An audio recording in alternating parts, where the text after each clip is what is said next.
Assalamualaikum warahmatullahi wabarakatuh. Nawaitu ta'allum wa ta'lim wal ifadha wal istifadha wal nafa wal indifa wal mudhakara wa tadhkir wal hatha ala tamassuki bi kitabillahi wa sunnati rasulih wa du'a ila al-huda wa dilalata ila al-khair ibtigha'a qurbihi wa thawabihi min Allah subhanahu wa ta'ala.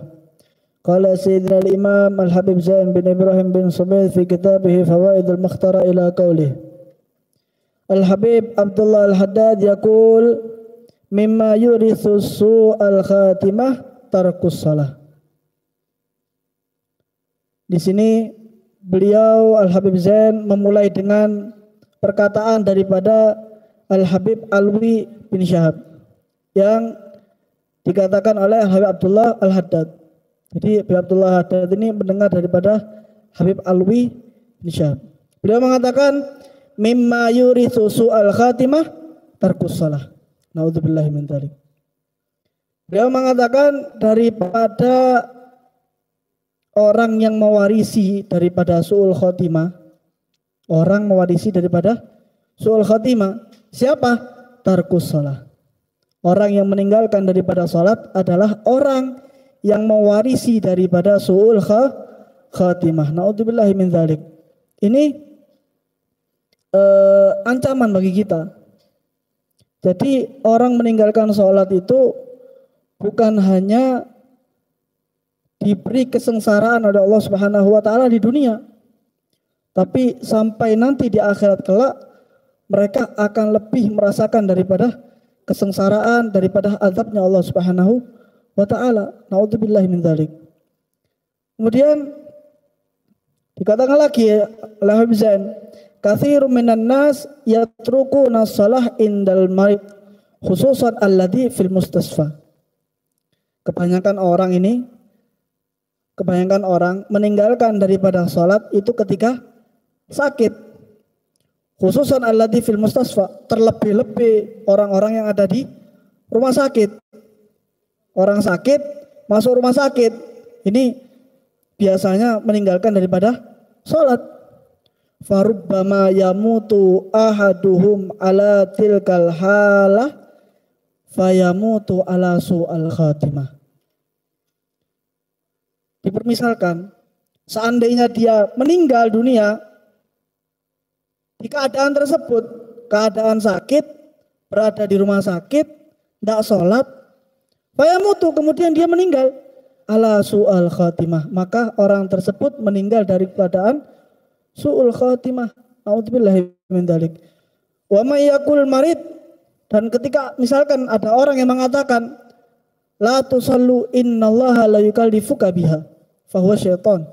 Kalau misalkan ada orang mengatakan jangan sholat sudah, sesungguhnya Allah tidak memerintahkan kepadamu untuk sholat, fa huwa syaitan, maka orang tersebut adalah syaitan karena dia menjauhkan kepada orang yang sakit tersebut kepada Allah Subhanahu wa taala.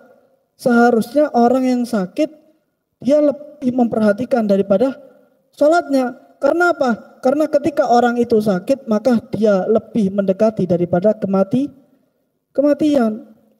Maka ketika ada orang sakit dia masih menyempatkan daripada salatnya, maka ketika dia meninggal dunia dia insya Allah akan dimasukkan kepada surganya Allah Subhanahu wa taala. Dan dia akan meninggal dalam keadaan husnul khatimah. Fa innahu la yajuzu tarkus shalah fi ayyi halin minal ahwal wa fi ayyi syakalin minal ashkal illa bisababil maut au zawalil akal. Sesungguhnya meninggalkan salat itu tidak diperbolehkan fi ayyi hal, dalam keadaan apapun. Kemarin kita sudah jelaskan bagaimana kewajiban orang salat bagi orang-orang yang berjihad di jalannya Allah Subhanahu wa taala. Ini sudah keadaan genting pun kita masih diperintahkan untuk salat. Wa fi ayyi syakalin minal ashkal, kesulitan apapun, persulitan apapun, ketika kita diperintahkan untuk salat maka harus kita melaksanakan daripada salat. Illa bisababil maut, kecuali dengan sebab kematian. Kalau orang sudah mati sudah tidak ada lagi kewajiban daripada salat. Au zawalil akal, atau orang gila, orang yang sudah kehilangan akal, maka orang-orang ini tidak diwajibkan lagi daripada sholat. Tapi apa? Mereka akan menyesal di kemudian hari. Karena apa? Karena mereka berteriak kepada Allah Subhanahu wa taala untuk dikembalikan ke dunia dan untuk melaksanakan daripada sholat dan amal-amal soleh yang lainnya. Ini ada cerita bagus. Ada seorang perempuan daripada Bani Israel. Ruwiya aidan anna imra'ata minan Bani Israel ja'at ila Musa alaihi salam qalat ya Nabiyallah. Perempuan ini mengatakan, ada perempuan daripada Bani Israel mendatangi daripada Nabi Musa. Dia mengatakan, ya Nabi Allah, wahai Nabi Allah, wahai Nabi Musa, aku ini melakukan dosa yang sangat besar. Kemudian, katabtu ilallah, tapi aku ini sudah bertobat. Aku ingin bertobat kepada Allah Subhanahu wa taala. Fada'ullaha an yaghfira li dzambi wa yatuba alayya. Maka Nabi Musa perintahkan, minta kepada Allah untuk diampuni daripada dosa-dosamu, kemudian bertobatlah kepada Allah Subhanahu wa taala. Faqala laha Musa, kemudian berkata kepada perempuan itu Nabi Allah Musa, ma dzambuki, apa dosamu? Apa perbuatan yang telah engkau lakukan ini apa?